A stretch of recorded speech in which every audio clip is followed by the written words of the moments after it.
عزیزان گرامی وقار، رسول محترم صلی اللہ تعالی علیہ وسلم کا ایک مختصر سا عرصہ جو ہمارے درمیان رہا ہے پوری کائنات میں تیزی سے آج سنا کر کے آپ کے سامنے سے بارگاہ مصطفیٰ میں التجا بھی کروں گا۔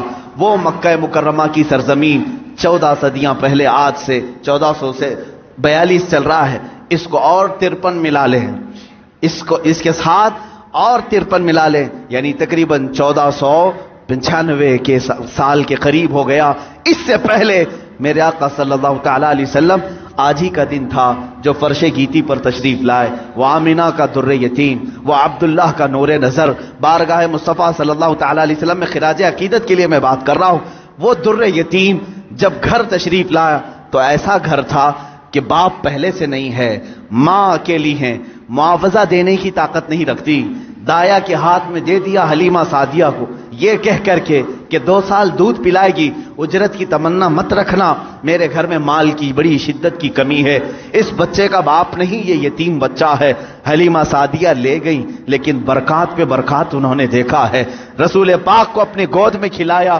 حلیمہ سعدیہ کہتی ہیں یہ عام بچہ نہیں تھا، ان کے آتے ہی بنو سعد کی ساری بکریوں کے تھن دودھ سے بھر چکے تھے، اور سارے بچے حضور پاک صلی اللہ تعالی علیہ وسلم کو دیکھنے کے لیے آتے تھے، حتیٰ کہ حلیمہ سعدیہ کی بیٹی شیمہ کہتی ہیں، شیمہ کیا کہتی ہیں کہ ہمارے قبیلے میں، ہمارے محلے میں رواج تھا، رات کے وقت یا شام کے وقت ساری لڑکیاں جو ان کی عمر کی تھیں، شیمہ کے عمر کی تھی، وہ کہتی ہیں اپنے اپنے چھوٹے بھائیوں کو جس کا بھائی ہوتا لے کر کے آتی تھی، کمپٹیشن چلتا تھا، بہن اپنے بھائی کو دکھا کر کہتی کس کا بھائی زیادہ خوبصورت ہے، ہر خاتون، ہر بہن اپنے چھوٹے بھائی کی گود میں لے کر اس کے ناک نقشے بیان کرتی، ارے میرے بھائی کی تو پیشانی بڑی چوڑی ہے، یہ خوبصورتی کی علامت ہے، کوئی کہتی میرے بھائی کی تو آنکھیں بڑی جھیل جیسی ہیں اور یہ بڑا خوبصورت ہے۔ ہر خاتون، ہر بہن گود میں لیے ہوئے بچے کو اپنے بھائی پر فخر کرتی، اور حضرت شیمہ کہتی ہیں جب اس مجمع میں میں میرے بھائی محمد کو لے کر کے آتی، اللہ اللہ، وہ کہتی ہیں ساری میری سہیلیاں اٹھ کھڑی ہوتی، کہتی شیمہ تیرے بھائی کے ساتھ ہمارے بھائیوں کا مقابلہ نہیں، یہ ہمارا آپس کا مقابلہ ہے، یہ ہمارا آپس کا کمپٹیشن ہے، تو کبھی محمد کو ہمارے درمیان نہ لا، اس لیے کہ اس کے مقابل میں 14ویں کا چاند بھی شرما جاتا ہے۔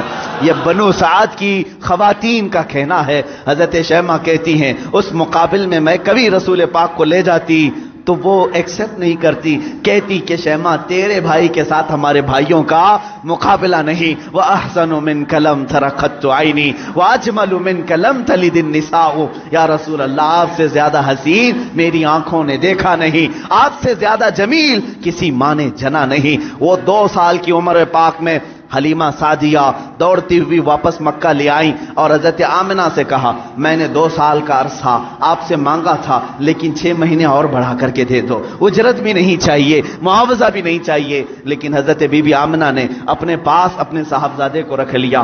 2 سال کے عرصے میں گھر میں کتنے افراد ہیں، کون ہیں؟ باپ نہیں ہے، دادا ہے عبد المطلب، وہ بھی بڑھاپے کو پہنچے ہوئے ہیں۔ رسول پاک صلی اللہ تعالی علیہ وسلم اپنے دادا کی سرپرستی میں ہیں۔ 6 سال کی عمر میں اپنی ماں کے ساتھ ننیحال کا سفر کیا، مدینہ کا سفر کیا۔ اس وقت جو یثرب تھا وہ حضور کا ننیحال بھی ہے، نانی کا گھر ہے۔ حضرت آمنہ کے ساتھ گئے 6 سال کی عمر میں، جب حضرت عبداللہ کی ایک کنیز ام ایمن ساتھ میں ہے، کوئی نہیں، 3 لوگوں کا یہ قافلہ پیدل مکہ سے مدینہ گیا ہے، مدینہ سے واپسی ہو رہی ہے۔ مقام ابوا میں بی بی آمنہ بیمار ہوئی، بی بی آمنہ سلام اللہ علیہا اتنی شدت سے بیمار ہوئیں کہ وہ چل پھر نہیں سکتی تھی، اسی راستے میں وہ رہ گئیں، اور اس کے بعد اپنے نور نظر کو قریب بلایا اور کہا اے محمد میری آخری سانسیں ہیں۔ 6 سال کی عمر پاک میں رسول پاک صلی اللہ علیہ وسلم نے اپنی ماں کی آنکھیں بند کی اور ان کی روح قبض انصری سے پرواز کی۔ وہ 6 سال کی عمر میں اپنی مقدس ماں کا جسم مبارکہ اٹھاتے ہیں، قبر میں دفن بھی کرتے ہیں اور اپنے والد کی کنیز کے ساتھ واپس مکہ آتے ہیں۔ اب کون تھا اس محمد عربی کے ساتھ؟ نہ باپ ہے نہ ماں ہے، وہ در یتیم پوری کائنات کے یتیموں کا آقا بنا ہے، پورے یتیموں کا ماوا و ملجا بنا ہے، لیکن اللہ نے اسے در یتیم پیدا کیا۔ جب 8 سال کی عمر ہوئی دادا کا بھی انتقال ہو گیا، عبد المطلب بھی دنیا سے چلے گئے، اب کون تھا سوائے ایک چچا کے، ابو طالب کے؟ اب کوئی نہیں تھا، آپ کی سرپرستی میں رہے۔ جہاں تک بات آتی ہے ابو طالب کی، میں کہوں گا بڑے ادب کے ساتھ، اے لوگوں اس اختلافی مسئلے میں کبھی بھی تیر مارنے کی کوشش نہ کرنا۔ بعض لوگ ابو طالب کے کفر کے متعلق اصرار کرتے ہیں کہ وہ کافر تھے، بعض لوگ ایمان کے متعلق، لیکن جو حقیقت ہے وہ اللہ کے حوالے کرو، اللہ کے حوالے کرو۔ رسول پاک صلی اللہ تعالی علیہ وسلم کو انہوں نے جان سے زیادہ تربیت کی ہے، یہاں تک کہ مکہ والوں سے انہوں نے کہا تھا، جب رسول پاک نے اعلان نبوت کیا تھا، ابو جہل، عتبہ، شیبہ سب نے آ کر کہا ابو طالب اگر یہ تیری نگرانی میں نہ رہے تو ہم اس کا کچھ سے کچھ کر دیں، تو محمد ہمارے حوالے کر دے۔ جانتے ہو ابو طالب، مجھے بڑی تکلیف ہوتی ہے جب سرے سے کوئی آدمی ان کو بالکل کافر مشرک گردانے، میں کہتا ہوں کف لسان تو کرو، زبان کو روک تو لو، جو معاملہ ہوگا قیامت کے دن دیکھا جائے گا۔ حضور کے چچا ہیں لیکن عشق کی بات تو دیکھیں، وہ مکہ والوں سے کیا کہتے ہیں؟ کوئی محبت کرنے والا ہی یہ جملے کہہ سکتا ہے۔ مکہ والوں سے انہوں نے کہا اے مکہ والوں سن لو، تم اگر میرے ایک ہاتھ میں چاند رکھ دو، دوسرے ہاتھ میں سورج رکھ دو، تب بھی میں محمد تمہارے حوالے نہیں کر سکتا۔ یہ ابو طالب کے الفاظ تھے جو رسول پاک کے لیے انہوں نے فرمائے تھے۔ میں ادب سے کہتا ہوں لیکن پھر ساتھ میں ایمان و کفر کا معاملہ اللہ کے حوالے کرتا ہوں، اس لیے کہ اس پوری قوم کو نہ جنت دینا ہے نہ دوزخ دینا ہے، نہ قیامت کے دن تمہارے ہاتھ میں فیصلہ ہے نہ میرے ہاتھ میں فیصلہ ہے۔ ابو طالب جنت میں جائیں گے کہ جہنم میں جائیں گے، میں کون ہوتا ہوں فیصلہ کرنے والا؟ نہ اعلیٰ ملائکہ میں سے ہیں ہم، نہ فرشتوں میں سے ہیں، بلکہ اللہ رب العزت کے حوالے ہے یہ فیصلہ، ہر ایک کے جنت و دوزخ کا فیصلہ۔ بہرحال 12 سال کی عمر میں ابو طالب نے رسول پاک کو اپنا ساتھی بنا لیا۔ ایسا مجھے بتاؤ ابو طالب پر جب بھی باتیں آئیں ادب کے ساتھ کہو، ادب کے ساتھ کہو۔ میں نے ابو طالب کو بہت پڑھا ہے، وہ رسول پاک کو چھوڑ کر ایک لمحہ بھی نہیں رہتے تھے، ایک لمحہ نہیں رہتے۔ 12 سال کی عمر میں جب انہیں یمن کی تجارت پہ جانا تھا، ابو طالب نے انہیں چھوڑا نہیں، رسول پاک کو تجارت کے سفر میں ساتھ لے لیا۔ بیچ راستے میں ایک جگہ پڑا ہوا، وہاں ایک راہب تھا، عیسائی راہب، اور اس نے دیکھا، چہرے پاک کو دیکھ کر اپنی کتابوں میں پڑھی ہوئے ساری علامتیں دیکھ لیا، اس نے مہمان بنا لیا۔ ابو طالب سے پوچھا تم کہاں سے آ رہے ہو، کون سا خاندان ہے؟ جب انہوں نے بتایا تو وہ راہب کہتا ہے، بحیرہ راہب، اے ابو طالب میری بات سنتے ہو تو سن لو، جو تمہارے ساتھ بچہ تمہارا بھتیجا ہے یہ اللہ کا سب سے آخری رسول ہوگا، یہ سب سے آخری رسول ہوگا۔ تم جا رہے ہو شام یا یمن، وہاں یہودی اس کے جانی دشمن ہوں گے، وہ بچے کو مار ڈالیں گے، قتل کریں گے، لہذا تم اپنی تجارت کا سامان یہیں بیچ دو اور واپس مکہ لے جاؤ۔ ابو طالب نے صرف رسول پاک کی جان کی حفاظت کے لیے پورا تجارت کا قافلہ وہاں بیچ دیا، واپس مکہ تشریف لائے۔ ابو طالب نے 25 سال کی عمر تک رسول پاک کی ایسی تربیت کرتے رہے۔ میرے آقا صلی اللہ تعالی علیہ وسلم کی پرورش میں انہوں نے کوئی فر و گزاش نہیں کیا، کچھ نہیں چھوڑا۔ جب آپ کی عمر 25 سال کی ہوئی، میرے آقا کی شادی کی عمر ہے، یہ شادی کی عمر ہے، رسول پاک کو سامنے سے پیغام آیا بی بی خدیجۃ الکبریٰ کا، جو مکہ کی طاہرہ تھی۔ لوگ کہتے ہوں گے مالدار سے شادی کیا، بلکہ آپ کو یہ معلوم نہیں پورے مکہ میں حضرت خدیجہ کا ایک لقب مشہور تھا، طاہرہ ان کو کہا جاتا تھا۔ حضور کے پاس جب ان کا پیغام نکاح آیا، آپ نے ایکسپٹ کیا۔ آپ سوچیں 25 سال کی عمر میں 40 سال کی خاتون سے نکاح کرنے والا صرف عورتوں کا دلدادہ نہیں ہو سکتا، وہ بھی بیوہ عورت، 2 شوہر انہیں ان کے ہو چکے تھے، اس سے پہلے انتقال کر چکے تھے، تیسرے شوہر میرے آقا ہیں۔ رسول پاک صلی اللہ تعالی علیہ وسلم کی شادی ہو رہی ہے، شادی کا جو خطبہ نکاح ہے کوئی اور نہیں، ابو طالب ہی پڑھ رہے ہیں۔ ابو طالب نے خطبہ پڑھا، خطبے کے الفاظ بھی دیکھیں، کہیں ایک شرک نہیں، کہیں ایک کفر نہیں، بلکہ اللہ کی حمد و ثنا ہے، رب ذوالجلال کی تعریف و توصیف ہے۔ اس کے بعد رسول پاک کی تعریف بھی اس خطبے میں موجود ہے، وہ خطبہ آج بھی موجود ہے، کتابوں میں لکھا ہوا ہے۔ ابو طالب نے جو رسول پاک کے نکاح میں خطبہ پڑھا تھا، کوئی اور نہیں پڑھا، چچا نے خطبہ پڑھا، اور اس کے بعد محمد صلی اللہ تعالی علیہ وسلم کا نام لیتے ہوئے پھر سارے مجمع میں کہا یہ میرا عزیز از جان بھتیجا محمد ہے، اس سے زیادہ شریف پورے مکہ میں تم لا نہیں سکو گے، اس سے زیادہ حسین تم پورے عرب میں لا نہیں سکو گے۔ اس کے بعد کہا محمد کا جو مہر طے پاتا ہے وہ ابو طالب کے مال سے جائے گا، خدیجۃ الکبریٰ کو جو مہر دیا گیا رسول پاک کا وہ بھی ابو طالب کے مال سے دیا گیا ہے، رسول پاک کے اس چچا کے مال سے۔ اب یہ زندگی ہے پاک، ازدواجی زندگی ہے۔ میرے آقا سیدہ خدیجہ کے ساتھ 25 سال گزارتے ہیں۔ 50 سال کی عمر مبارکہ جب میرے آقا کی ہوئی، یعنی 40 سال کی عمر پاک جب تھی، تب اللہ تعالیٰ نے آپ کو حکم دیا اے رسول آپ اعلان کر دیں میں اللہ کا آخری رسول ہوں، بتوں کی عبادت چھوڑ دو، ایک خدا کی عبادت کی طرف آؤ۔ یہ حضور کی 40 سالہ زندگی میں جو انقلاب آیا، اب مکہ والوں کی یہاں سے ستم ظریفیاں شروع ہوئیں۔ میرے آقا نے سب کو جمع کیا مکہ کے ایک سرزمین پر، میدان میں پوچھا میرے بارے میں تمہارا کیا خیال؟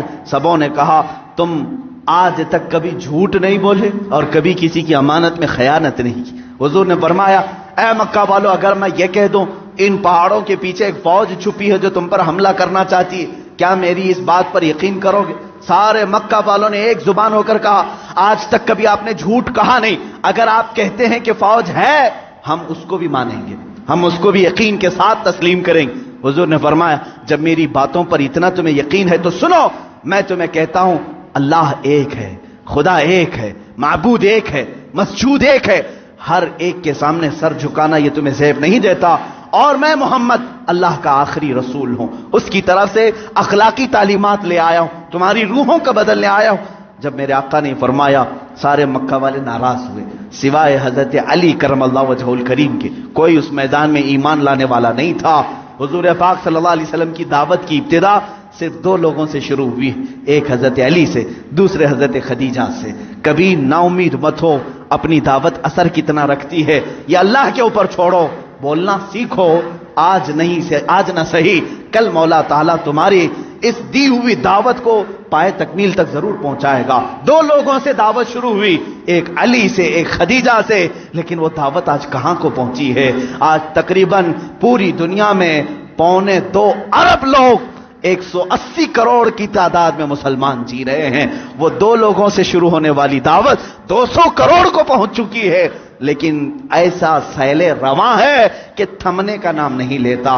وہ دعوت رسول اللہ کی جو مکہ کی ان چوٹیوں سے نکلی تھی، فاران کے ان پہاڑیوں سے نکلی تھی، آج تک زندہ ہے اور صبح قیامت تک یہ دعوت زندہ ہی رہے گی۔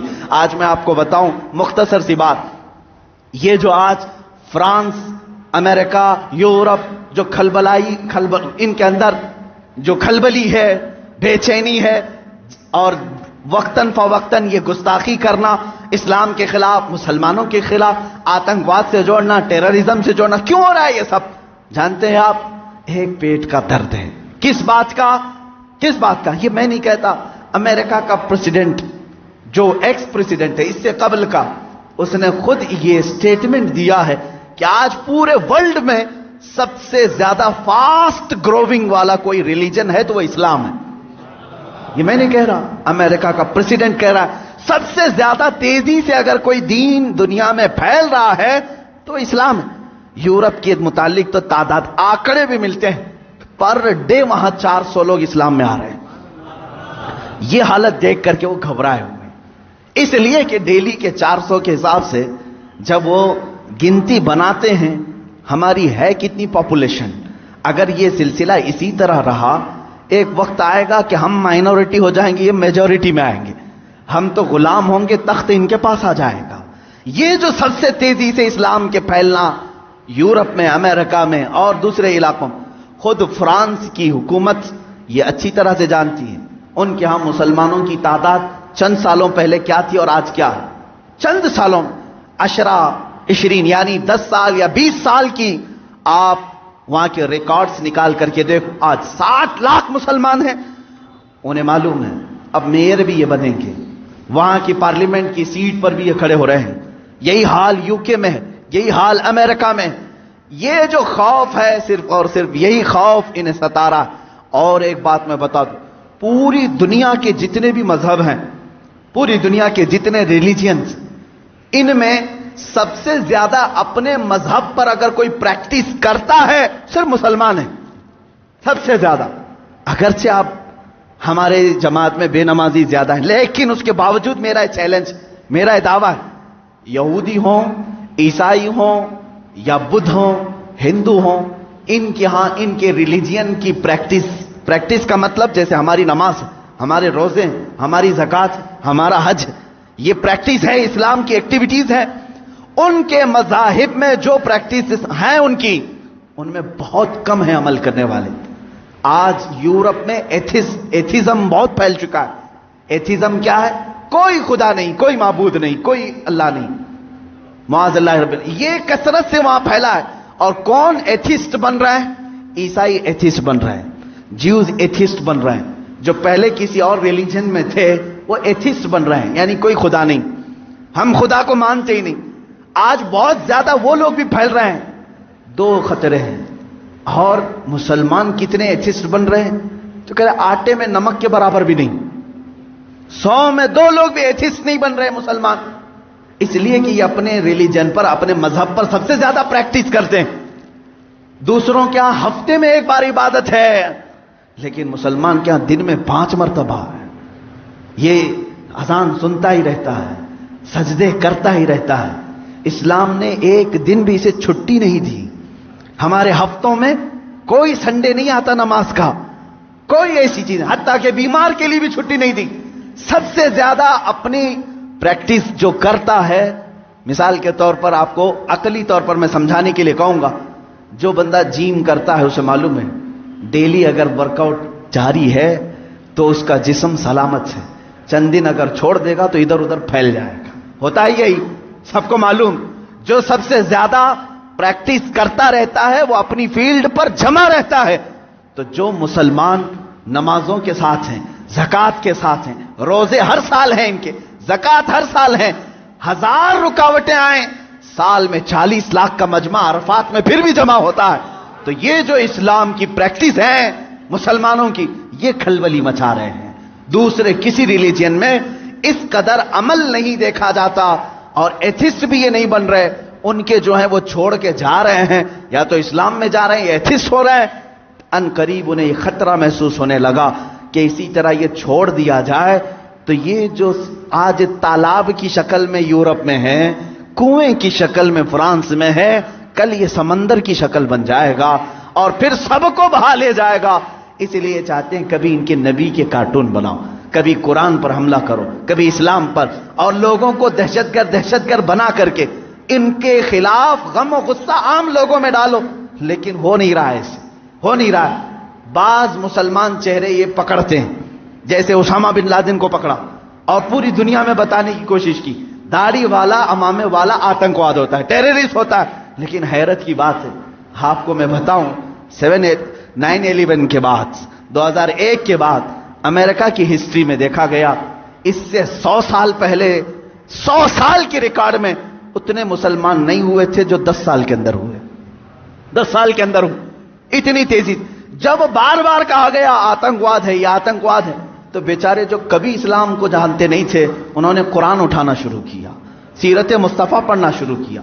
دیکھتے تو ہیں صحیح، کیا قرآن حقیقت میں ٹیررزم سکھاتا ہے؟ کیا محمد آتنکواد سکھاتے تھے؟ جب وہ پڑھتے ہیں تو پھر کہتے ہیں اسلام کی فطرت میں وہ قدرت نے وہ لچک دی ہے، جتنا ہی دباؤ گے اتنا ہی وہ ابھرے گا. عزیزان گرامی وقار، رسول پاک صلی اللہ تعالی علیہ وسلم کی وہ دعوت مکمل ہو کر رہے گی، اگرچہ کافر و مشرکین ناپسند کریں. 40 سال کے بعد سے لے کر 53 سال تک میرے آقا مکہ مکرمہ میں رہے، مصیبتیں بھی جھیلی، مشقتیں بھی اٹھائیں، اور لوگوں کے 1000 طریقے کے تانے بھی برداشت کیے. 53 سال کے بعد میرے آقا نے ہجرت فرمائی مدینہ طیبہ. مدینے آنے کے بعد سب سے پہلے مسجد نبوی کی تعمیر ہوئی، صحابہ کو بھائی بھائی بنایا، اور اس کے بعد جو مدینے کے خلاف آواز اٹھا تھا اس کے خلاف میرے آقا نے تلوار بھی اٹھائی. جنگ بدر ہوئی، جنگ احد ہوئی، جنگ خندق ہوئی، جنگ حنین ہوئی، جنگ تبوک ہوئی، اور جنگ موتا ہوئی. یہ وہ جنگیں ہیں جو دشمنان اسلام کے خلاف میرے آقا نے کی. تقریباً 25 یا 26 غزوات ہوئے، جس میں 18 میں تو خود میرے آقا تشریف لے کر گئے، اور یہ 10 سال کے عرصے میں زیادہ سے زیادہ جنگیں ہوئی. جو رسول مکہ چھوڑ کر نکلے تھے رات کی تاریکی میں، 2 لوگ ابو بکر صدیق اور رسول محترم صلی اللہ تعالی علیہ وسلم دو لوگ نکلے تھے. 6 سال گزرے تھے, 6 سال مدینے میں. 7ویں سال وہی رسول, وہی صدیق اکبر مکہ کی طرف واپس آ رہے ہیں حج کرنے, عمرہ کرنے کی نیت سے. لیکن کتنے لوگ ہیں؟ 10,000 کی تعداد میں آ رہے ہیں. کوئی قتل و قتال نہیں, کوئی جنگ و جدال نہیں. فاتح کی شان سے آئے, خانہ کعبہ میں داخل ہوئے, بتوں کو نکالا, پاک کیا اور کہا آج محمد اللہ کا رسول خانہ کعبہ کو پاک کر رہا ہے اور صبح قیامت تک اب یہاں شرک نہیں ہوگا, بت پرستی نہیں ہوگی. کعبے کو بنایا مطہر یہ رسول پاک نے. اب اس کے بعد رسول پاک صلی اللہ علیہ وسلم نے انہی 10 سالوں کے اندر کتنے غزوات کیے. وہ آخری سال تھا میرے آقا کا جب 10 ہجری تھی. حضور نے اعلان کیا جو حج کے لیے میرے ساتھ آنا چاہے سب آ جائیں. یہ سن کر کے تقریباً 1,20,000 صحابہ حضور کے حج کے سفر میں ساتھی بن گئے. میرے آقا تشریف لائے مکہ مکرمہ. یہ حضور کا آخری حج تھا جس میں خطبۃ الوداع حضور صلی اللہ تعالی علیہ وسلم نے حجۃ الوداع کا خطبہ دیا, آخری خطبہ دیا. وہ آخری خطبہ پورے دنیا والوں کے لیے دستور ہے, ایک لا ہے, ایک ایسے قوانین سے جمع کیا ہے. اسی میں حضور نے عورتوں کے حقوق بیان کیے, بچوں کے, بوڑھوں کے, مزدوروں کے, غریبوں کے, پڑوسیوں کے, ہر ایک کے حقوق اس ایک خطبے میں میرے آقا نے بیان کیا. حرام مال سے بچنے کی تلقین کی, سود سے بچنے کی تلقین کی, اور پھر گھمنڈ تکبر کرنے سے بچایا. حضور نے فرمایا تم سب آدم کی اولاد ہو, ایک دوسرے پر فخر نہ کرو, کالا گورے پر, گورا کالے پر, امیر غریب پر, غریب امیر پر, بلکہ میرے آقا نے فرمایا تقویٰ جس کے پاس ہے وہ اللہ کے نزدیک محترم ہے. یہ آخری خطبہ ہوا. اسی خطبے کے بعد میرے آقا نے اپنے صحابہ سے کہا اللہ نے اپنے بندے کو اختیار دیا ہے کہ دنیا چاہے تو دنیا لے لو یا اپنے رب کے پاس جو چاہے وہ لے لو. اس بندے نے اللہ کے پاس رہنے کو قبول کر لیا ہے. یہ باتیں تھی جو اشارہ دیا میرے آقا نے کہ اب رسول پاک زیادہ دن تک ان کے ساتھ نہ رہیں گے. محرم کا مہینہ تھا جب میرے آقا پلٹے مدینہ طیبہ. بیماری نے جکڑ لیا, سفر کا مہینہ پورے علالت میں گزرا. اس طرح کی علالت تھی, اس طرح کا بخار تھا کہ حضور پاک صلی اللہ تعالی علیہ وسلم کو بعض اوقات صحابہ دونوں کندھے پکڑ کر کے مسجد میں لاتے تھے. حضور پاک صلی اللہ تعالی علیہ وسلم کے پیر بھی زمین پر نہیں ٹکتے تھے. اس حالت میں حضور مصلی پر آئے اور اپنے صحابہ کو دیکھ کر مسکراتے بھی رہے, نمازیں بھی پڑھاتے رہے. پھر یہی ربیع الاول شریف کا مہینہ آیا. یہ 11ویں ہجری تھی جب 12 ربیع الاول تھی. بعض روایات میں 13 ربیع الاول ہے, یعنی کل آنے والا جو دن ہے. اللہ کے حبیب صلی اللہ تعالی علیہ وسلم نے سب کو جو وصیتیں کرنی تھی وہ وصیتیں فرمائی. ماں عائشہ صدیقہ کے حجرے میں آرام کرتے رہے. اللہ کے نبی صلی اللہ تعالی علیہ وسلم کو بخار شدت کا تھا, بار بار مسواک طلب کرتے تھے یا پانی کے چھینٹے چہرے پر مارتے تھے اور پھر کہتے تھے یہ سکرات, یہ نزع کا وقت کتنا شدید ہوتا ہے, کتنا شدید ہوتا ہے. ماں عائشہ کہتی ہیں اچانک میں نے دیکھا دروازے پر کسی کی دستک ہو رہی ہے. میں نے کہا اللہ کے رسول آرام کر رہے ہیں. حضور نے فرمایا عائشہ وہ کوئی اور نہیں ملک الموت عزرائیل ہے, وہ کسی کے آنے کے لیے اجازت نہیں مانگتا, آج مجھ سے اجازت لے رہا ہے, اس کے بعد پھر کسی سے نہیں لے گا. ملک الموت حجرے پاک میں داخل ہوئے. حضور پاک صلی اللہ تعالی علیہ وسلم ماں عائشہ صدیقہ کے زانوں پر سر رکھ کر آرام کر رہے ہیں. ملک الموت نے اجازت طلب کی, آقا حکم ہو تو آپ کی روح پاک کو میں نکالوں, اللہ کے حضور لے جاؤں, آپ کے رب اعلیٰ کے جلوں میں لے جاؤں. رسول پاک صلی اللہ علیہ وسلم نے اس سے پہلے جانتے ہو کیا پوچھا تھا؟ میرا دل درد کرتا ہے. ملک الموت سے صرف اتنا پوچھا, یہ وہ وقت ہوتا ہے نزع کا وقت جس وقت باپ اپنے بیٹے کو بھول جاتا ہے, بھائی بہنوں کو بھول جاتا ہے, بلکہ اکثر تو لوگوں کو اپنا نام تک یاد نہیں ہوتا. سکرات کے وقت جاؤ لوگوں کے بستروں کے پاس, ہم کلمہ پڑھاتے رہتے ہیں, کلمہ آتا نہیں, لوگ بول نہیں پاتے. یہ وہ حالت ہوتی ہے نزع کی.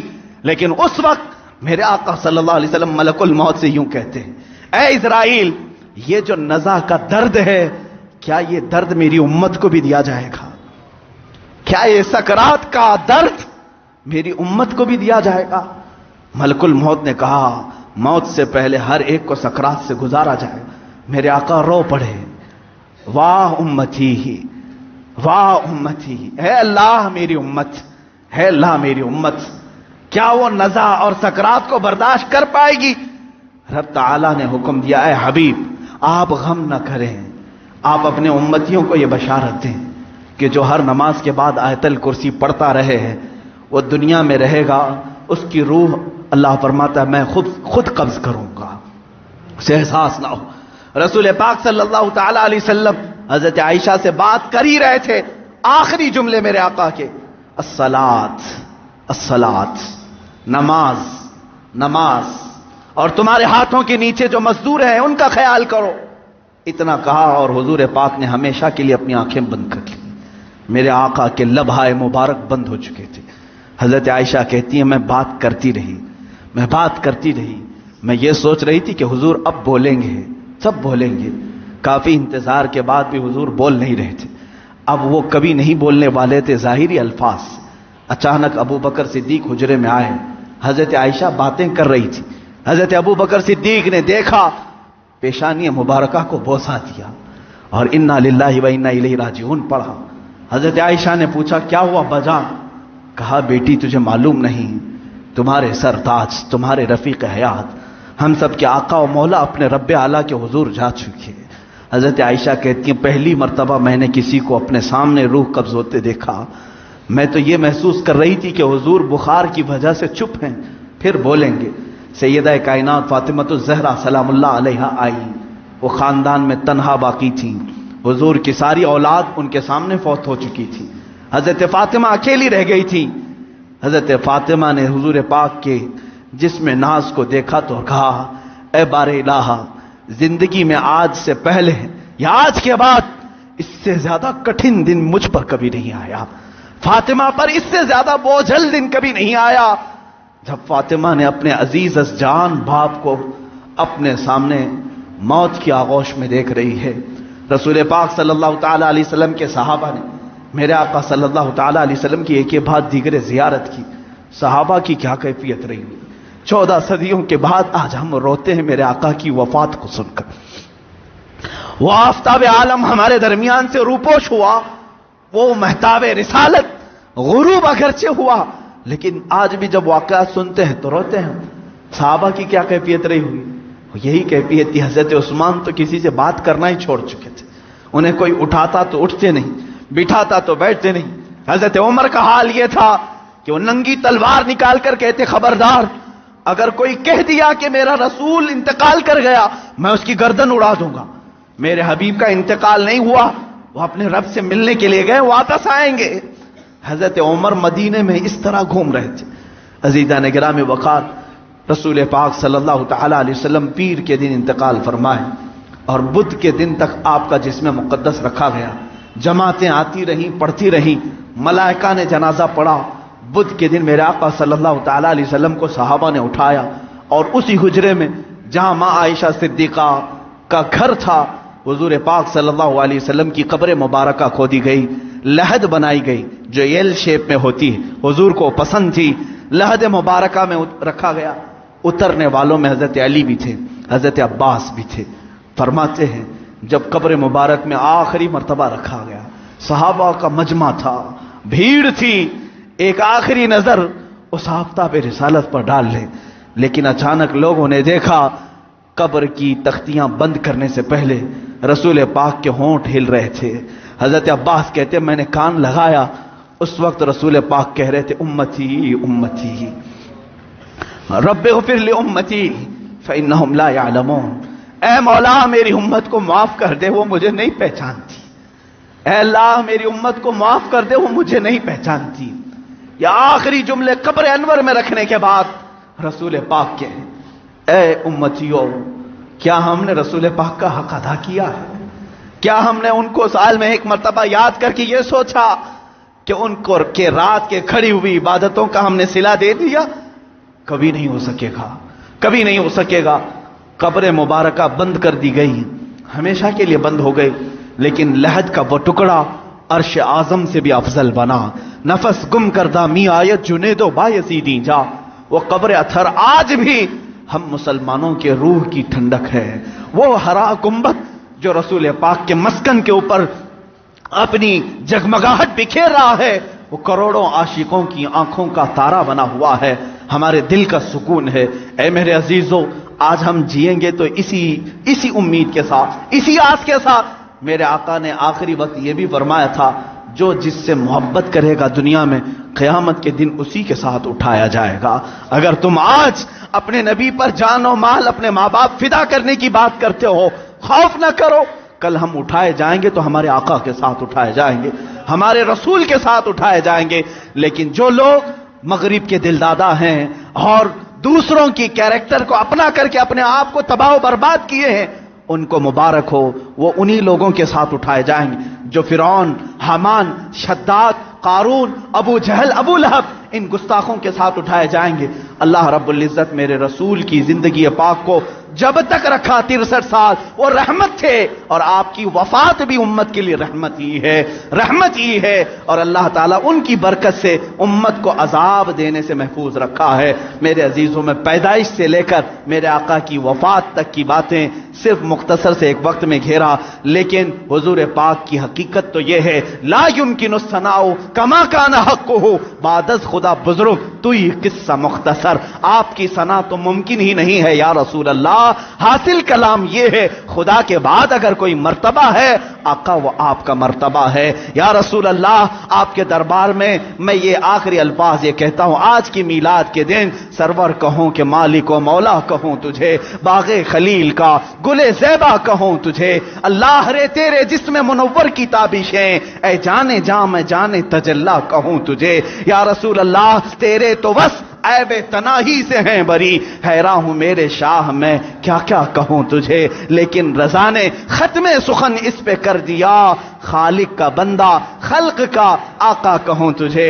یا رسول اللہ، اس فخر کے ساتھ میں جیتا ہوں، حشر تک ڈالیں گے ہم پیدائش مولا کی دھوم، مثل فارس نجد کے قلعے گراتے جائیں گے، خاک ہو جائیں عدو، خاک ہو جائیں دشمن جل کر، مگر ہم تو رضا دم میں جب تک دم ہے ذکر ان کا سناتے جائیں گے. وآخر دعوانا الحمد